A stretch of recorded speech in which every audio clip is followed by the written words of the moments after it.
नमस्कार, मैं हूं कुमार अनिल। बिहार में लोकसभा चुनाव के तीसरे चरण के मतदान में कुछ ही घंटे बचे हैं। कागज़ पर देखा जाए तो जिन 5 सीटों पर चुनाव होना है तीसरे चरण में, उसमें एनडीए काफ़ी मजबूत लगता है। 5 में से 4 सीटें ऐसी हैं जहां 20% से अधिक का अंतर है एनडीए और इंडिया में। सिर्फ एक अररिया सीट ऐसी है जहां 12% वोट अधिक मिला था एनडीए को और राजद को 12% कम मिला था। तो बाकी सीटों में अगर देखें आप, बाकी जो 4 सीटें हैं उसमें 24%, 26%, यहाँ तक कि झंझारपुर में 30% से ज़्यादा का अंतर है। वहाँ 30% से ज़्यादा के अंतर से जदयू के प्रत्याशी जीते थे। आंकड़ों को अगर एक नज़र में देखें तो वहाँ झंझारपुर में रामप्रीत मंडल को 6,02,000 से ज़्यादा वोट मिले थे और गुलाब यादव आरजेडी के थे, इन्हें 2,79,000 वोट मिले थे। कुल अंतर था 3,20,000 वोटों का अंतर था और वोट प्रतिशत में 30% का अंतर था। तो कागज़ पर देखें तो ये इतना अंतर पाटना, 30% का अंतर पाटना थोड़ा मुश्किल लगता है। इसी तरह से सुपौल में देखें तो सुपौल में जदयू को जीत मिली थी और दिलेश्वर कामत थे, उन्हें 5,97,000 वोट मिला था, लगभग 6 लाख वोट मिला था। और रंजीत रंजन थी कांग्रेस की, उन्हें 3,30,000 वोट मिला था। यहाँ भी 40 जो अंतर है वो 24% का अंतर है और 2,70,000 के अंतर से यहाँ पर जदयू को जीत मिली थी। तो सुपौल में भी काफ़ी अंतर देखने को मिल रहा है। अररिया एक ऐसी सीट है जहाँ कांटे की टक्कर हुई थी, 12% का अंतर था। हालांकि वोट में देखें तो वो भी 1 लाख से ज़्यादा का अंतर था, लगभग 1,40,000 वोट से वहाँ अररिया में भाजपा को जीत मिली थी। और इसके बाद मधेपुरा देखें तो मधेपुरा में फिर जदयू को जीत मिली थी और यहाँ 27% का फ़र्क था।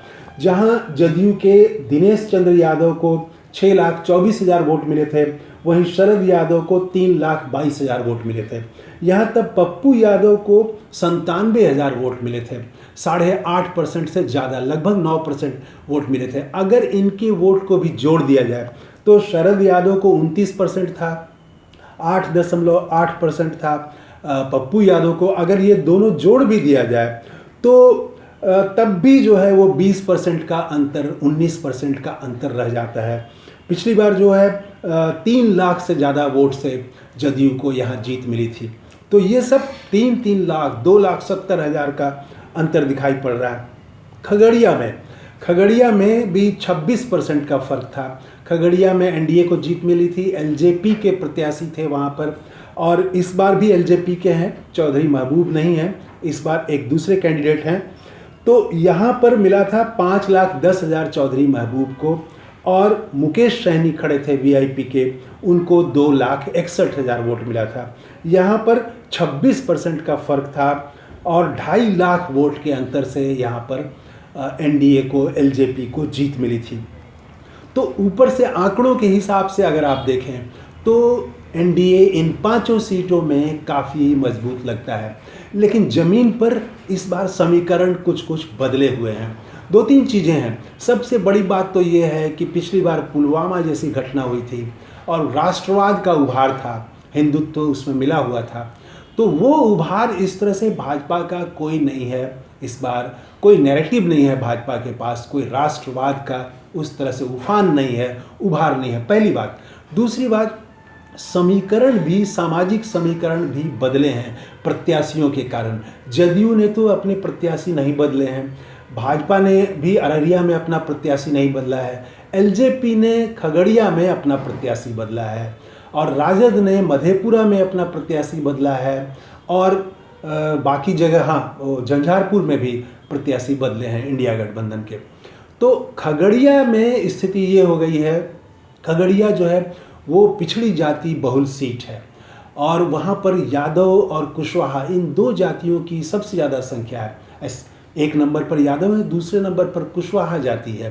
तो यहाँ जो सीपीएम के कैंडिडेट हैं यहाँ संजय कुशवाहा, तो वो फ़र्क ये है कि संजय कुशवाहा ज़मीन से जुड़े हुए जिला स्तर के नेता हैं वो, इसलिए उनको ज़िले में संपर्क करने के मामले में, परिचय करने के मामले में उनका अपना संवाद जो है वो नीचे तक है, आम लोगों के साथ है, जिला स्तर के सीपीएम के कार्यकर्ता रहे हैं।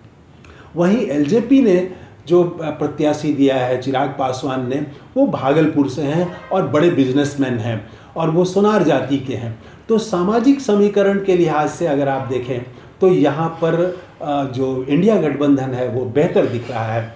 और पहली चीज़ की कोई उभार नहीं है राष्ट्रवाद का, और ये सामाजिक समीकरण अगर सीपीएम का काम कर गया तो सीपीएम यहाँ पर कड़ी टक्कर दे सकती है। आज की स्थिति में भी इन 5 सीटों में अगर सबसे नज़दीकी कहीं मुकाबला है तो वो खगड़िया में सीपीएम मुकाबला दे रही है। और इसके बाद अररिया वाली सीट भी है, वहाँ भी 12% का ही सिर्फ फ़र्क था।